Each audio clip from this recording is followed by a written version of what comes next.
Salam sahabat Gebada, apa kabar hari ini? Senang sekali dapat bertemu dengan saudara-saudari semua dalam gerakan Baca Dengar Alkitab atau Gebada. Saya Pendeta Peter Napitupulu dari Sinode Gereja Penyebaran Injil. Saudara, pada masa itu, Raja Yehuda adalah Sedekia. Ketika Yerusalem berada dalam bahaya, ia meminta bantuan Babel melalui perjanjian dengan Raja Nebukadnezar. Namun, Raja Sedekia mengkhianati Babel dan kembali meminta bantuan Mesir. Ia kini berada dalam posisi sulit karena harus memilih antara Babel atau Mesir.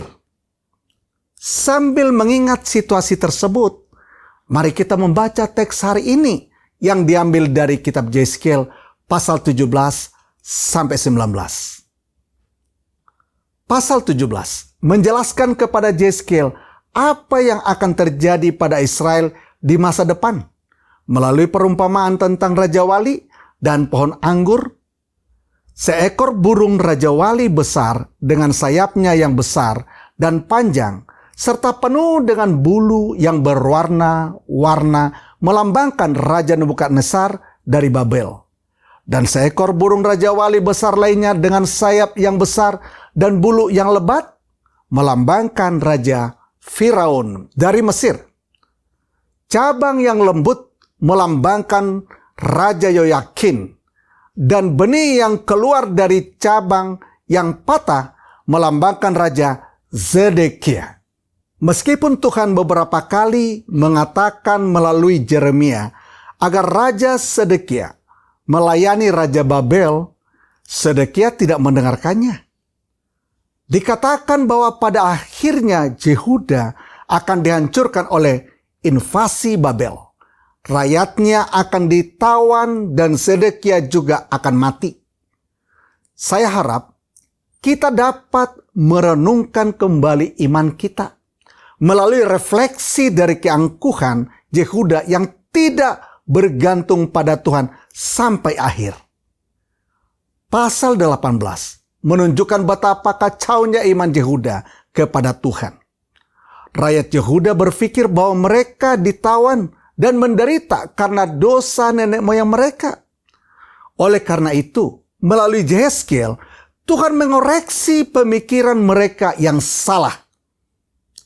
Dikatakan bahwa orang yang berbuat dosa itu yang harus mati.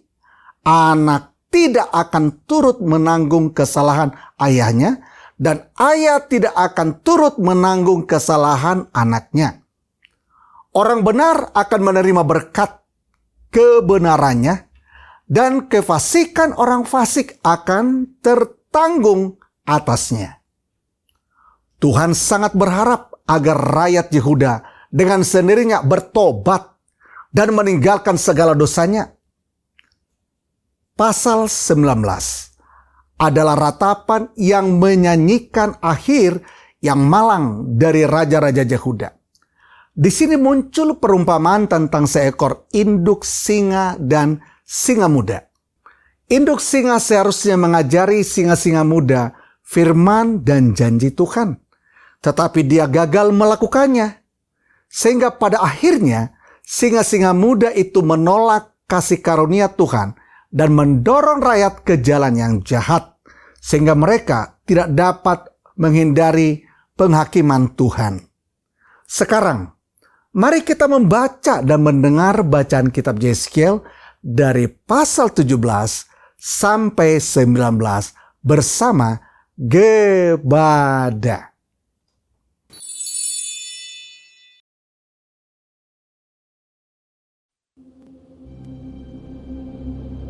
Maka datanglah firman Tuhan kepadaku. Hai anak manusia, katakanlah suatu teka-teki dan ucapkanlah suatu perumpamaan kepada kaum Israel. Katakanlah, beginilah firman Tuhan Allah. Seekor burung Raja Wali yang besar dengan sayapnya yang besar dan panjang penuh dengan bulu yang berwarna-warna, datang ke gunung Libanon, dan ia mengambil puncak pohon aras. Ia mematahkan pucuknya yang paling ujung dan dibawanya ke sebuah negeri perdagangan, lalu diletakkannya dia di kota perniagaan.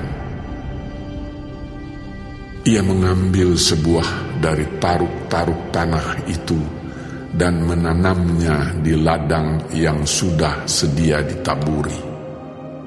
Ia menempatkannya dekat air yang berlimpah-limpah seperti pohon gandarusa, sehingga ia tumbuh dan menjadi pohon anggur yang rimbun, yang tumbuhnya rendah dan cabang-cabangnya melengkung menuju burung itu, dan akar-akarnya tetap di bawahnya.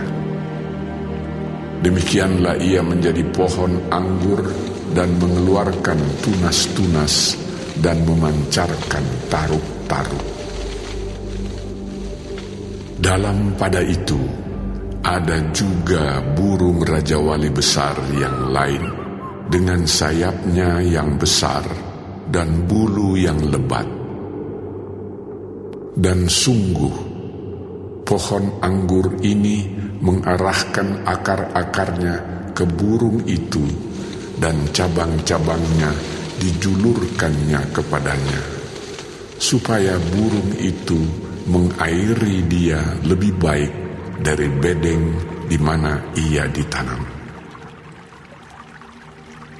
Namun ia ditanam di ladang yang baik, dekat air yang berlimpah-limpah, supaya ia bercabang-cabang dan berbuah, dan supaya menjadi pohon anggur yang bagus. Katakanlah, beginilah firman Tuhan Allah. Apakah itu akan berhasil? Apakah orang tidak akan mencabut akar-akarnya dan menyentakkan buahnya, sehingga semua ulamnya yang baru menjadi kering? Tidak usah tangan yang kuat dan banyak orang untuk mencabut dia dengan akar-akarnya. Lihat, ia memang ditanam, tetapi apakah ia akan memberi hasil? Apakah ia tidak akan layu kering kalau ditimpa angin timur? Ia akan layu kering di bedeng tempat tumbuhnya itu. Maka datanglah firman Tuhan kepadaku. Katakanlah kepada kaum pemberontak, tidakkah kamu mengetahui apa artinya ini? Katakan, lihat, Raja Babel datang ke Yerusalem, dan ia mengambil rajanya dan pemuka-pemukanya, dan membawa mereka ke Babel baginya. Lalu ia mengambil seorang yang berasal dari keturunan raja, dan mengadakan perjanjian dengan dia, sambil menyuruh dia bersumpah. Ia mengambil juga orang-orang berkuasa negeri itu, supaya kerajaan itu menjadi lemah dan jangan memberontak lagi, juga supaya memegang teguh perjanjian itu, dan dengan demikian tetap ada. Tetapi orang itu memberontak kepadanya dengan menyuruh utusannya ke Mesir, supaya ia diberi kuda dan tentara yang besar. Apakah ia akan berhasil? Apakah orang yang berbuat demikian dapat luput? Apakah orang yang mengingkari perjanjian dapat luput? Demi aku yang hidup, demikianlah firman Tuhan Allah, ia pasti mati di Babel, di tempat raja yang mengangkatnya menjadi raja. karena ia memandang ringan kepada sumpah yang dimintakan raja itu daripadanya dan mengingkari perjanjian raja itu dengan dia. Dan Firaun tidak akan membantu dia dalam peperangan dengan tentara yang besar dan sekumpulan banyak orang. Pada waktu tembok pengepungan ditimbun dan benteng pengepungan didirikan untuk melenyapkan banyak orang. Ya, ia memandang ringan kepada sumpah dan mengingkari perjanjian. Sungguh, walaupun ia menyungguhkan hal itu dengan berjabat tangan, tetapi ia melanggar semuanya itu, maka ia tidak dapat luput. Oleh sebab itu, beginilah firman Tuhan Allah. Demi aku yang hidup, aku pasti menimpakan atas kepalanya sumpahnya kepadaku, yang dipandangnya ringan, dan perjanjiannya di hadapanku yang diingkarinya. Aku akan memasang jaringku untuk menangkap dia, dan di dalam perangkapku ia akan terjebak. Aku akan membawa dia ke Babel, dan di sana aku akan berperkara dengan dia, karena ia berubah setia terhadap aku.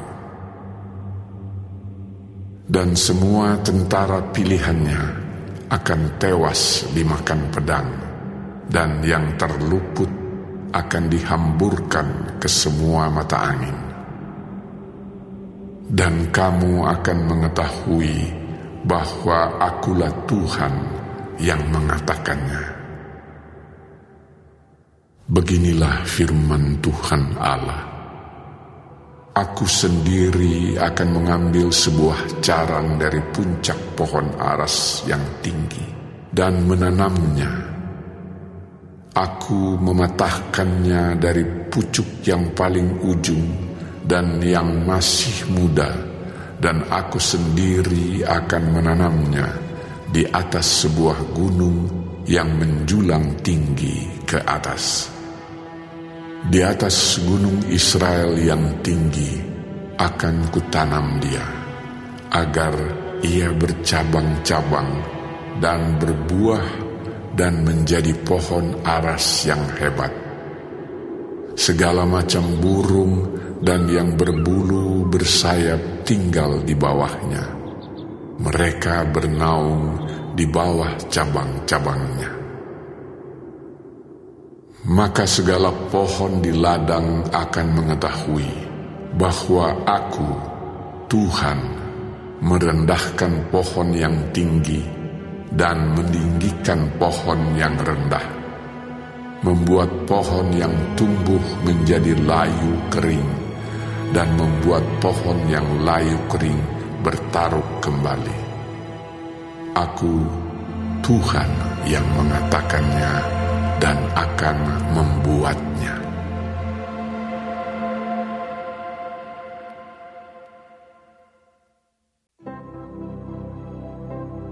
Maka datanglah firman Tuhan kepadaku.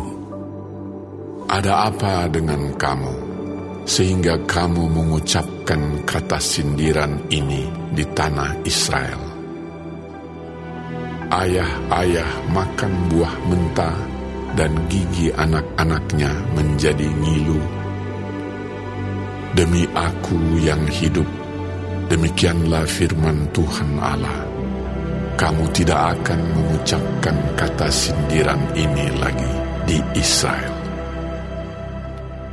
Sungguh, semua jiwa aku punya, baik jiwa ayah maupun jiwa anak aku punya. Dan orang yang berbuat dosa, itu yang harus mati. Kalau seseorang adalah orang benar, dan ia melakukan keadilan dan kebenaran, dan ia tidak makan daging persembahan di atas gunung, atau tidak melihat kepada berhala-berhala kaum Israel, tidak mencemari istri sesamanya, dan tidak menghampiri perempuan waktu bercemar kain, tidak menindas orang lain. Ia mengembalikan gadaian orang, tidak merampas apa-apa, memberi makan orang lapar, memberi pakaian kepada orang telanjang, tidak memungut bunga uang atau mengambil riba, menjauhkan diri dari kecurangan, melakukan hukum yang benar di antara manusia dengan manusia, hidup menurut ketetapanku dan tetap mengikuti peraturanku dengan berlaku setia. Ialah orang benar dan ia pasti hidup. Demikianlah firman Tuhan Allah. Tetapi kalau ia melahirkan seorang anak yang menjadi perampok dan yang suka menumpahkan darah atau melakukan salah satu dari hal-hal itu, walaupun ayah tidak melakukan satupun, juga makan daging persembahan di atas gunung dan mencemari istri sesamanya, menindas orang sengsara dan miskin, merampas, tidak mengembalikan gadaian orang, melihat kepada berhala-berhala dan melakukan kekejian, memungut bunga uang dan mengambil riba. Orang yang demikian tidak akan hidup. Segala kekejian ini dilakukannya. Ia harus mati. Darahnya tertimpa kepadanya sendiri. Sesungguhnya, kalau ia melahirkan seorang anak dan anak ini melihat segala dosa yang dilakukan ayahnya, tetapi menginsafi hal itu, sehingga tidak melakukan seperti itu. Ia tidak makan daging persembahan di atas gunung, dan tidak melihat kepada berhala-berhala kaum Israel, tidak mencemari istri sesamanya, tidak menindas orang lain, tidak mau meminta gadai, tidak merampas apa-apa, memberi makan orang lapar, memberi pakaian kepada orang telanjang, menjauhkan diri dari kecurangan, tidak mengambil bunga uang atau riba, melakukan peraturanku dan hidup menurut ketetapanku. Orang yang demikian tidak akan mati karena kesalahan ayahnya. Ia pasti hidup. Ayahnya yang melakukan pemerasan, yang merampas sesuatu, dan yang melakukan hal-hal yang tidak baik di tengah-tengah bangsanya, sungguh ia akan mati karena kesalahannya. Tetapi kamu berkata, mengapa anak tidak turut menanggung kesalahan ayahnya? Karena anak itu melakukan keadilan dan kebenaran, melakukan semua ketetapanku dengan setia, maka ia pasti hidup. Orang yang berbuat dosa itu yang harus mati.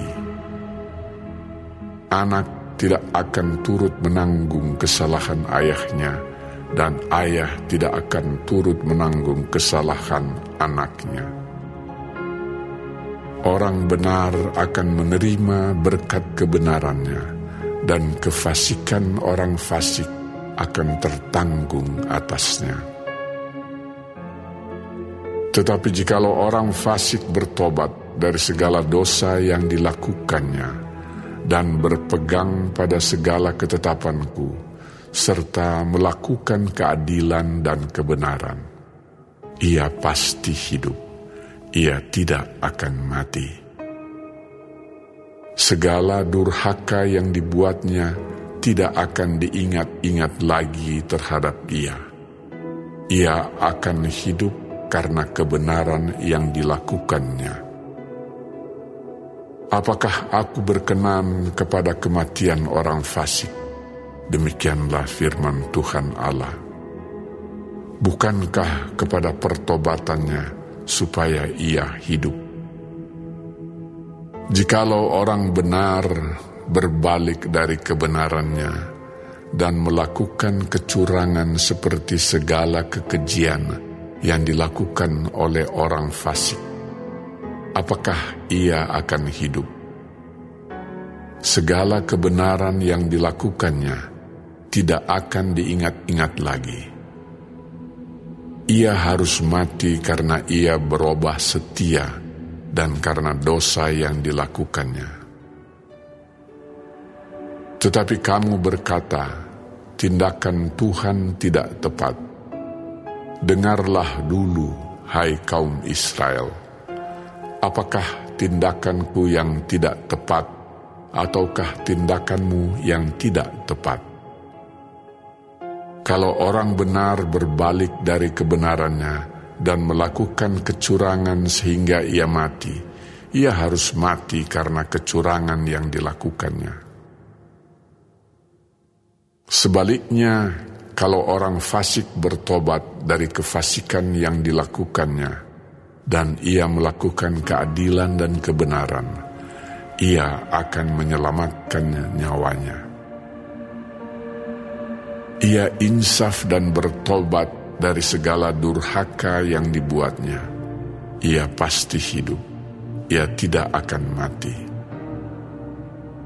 Tetapi kaum Israel berkata, tindakan Tuhan tidak tepat. Apakah tindakanku yang tidak tepat, hai kaum Israel, ataukah tindakanmu yang tidak tepat? Oleh karena itu, aku akan menghukum kamu masing-masing menurut tindakannya, hai kaum Israel. Demikianlah firman Tuhan Allah. Bertobatlah dan berpalinglah dari segala durhakamu, supaya itu jangan bagimu menjadi batu sandungan yang menjatuhkan kamu ke dalam kesalahan. Buangkanlah daripadamu segala durhaka yang kamu buat terhadap aku, dan perbaharuilah hatimu dan rohmu. Mengapakah kamu akan mati, hai kaum Israel? Sebab aku tidak berkenan kepada kematian seseorang yang harus ditanggungnya. Demikianlah firman Tuhan Allah. Oleh sebab itu, bertobatlah supaya kamu hidup.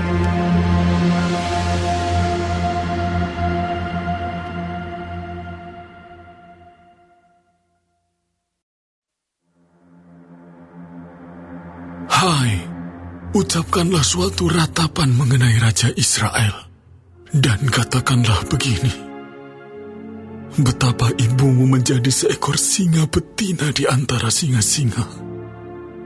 Ia berbaring di antara singa-singa muda dan menyusui anak-anaknya. Ia membesarkan seekor dari anak-anaknya sehingga menjadi singa muda. Ia belajar menerkam, malah manusia ditelannya. Bangsa-bangsa menyerukan, singa mengamuk. Akhirnya ia terjebak dalam pelubang mereka. Mereka mengelikir dia dan menggiringnya ke Mesir. Sesudah induk singa menyadari bahwa usahanya gagal dan pengharapannya hilang lenyap, ia mengambil anaknya yang lain dan membesarkannya menjadi singa muda. Anaknya ini berjalan-jalan di antara kawanan singa. Ia menjadi seekor singa muda. Ia belajar menerkam, malah manusia ditelannya.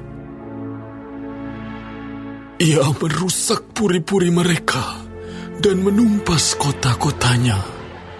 Bumi serta segala isinya diam ketakutan mendengar suara aumnya.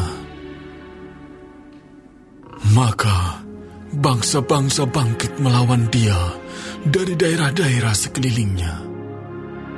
Mereka memasang jaring untuk menangkapnya dan menjebaknya dalam pelubang.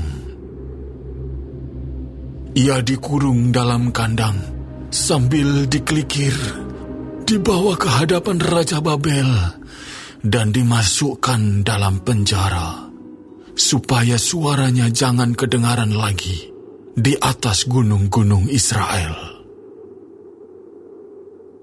Ibumu seperti pohon anggur dalam kebun anggur yang tertanam dekat air, berbuah dan bercabang karena air yang berlimpah-limpah. Padanya tumbuh suatu cabang yang kuat, yang menjadi tongkat kerajaan. Ia menjulang tinggi di antara cabang-cabangnya yang rapat, dan menjadi kentara karena tingginya dan karena rantingnya yang banyak. Tetapi ia tercabut di dalam kemarahan dan dilemparkan ke bumi. Angin timur membuatnya layu kering, buahnya disentakkan, cabang yang kuat menjadi layu kering, dan api menghabiskannya. Dan sekarang ia tertanam di padang gurun, di tanah yang kering dan haus akan air. Maka keluarlah api dari cabangnya, yang memakan habis ranting dan buahnya, sehingga tiada lagi padanya cabang yang kuat dan tiada tongkat kerajaan. Ini adalah ratapan dan sudah menjadi ratapan.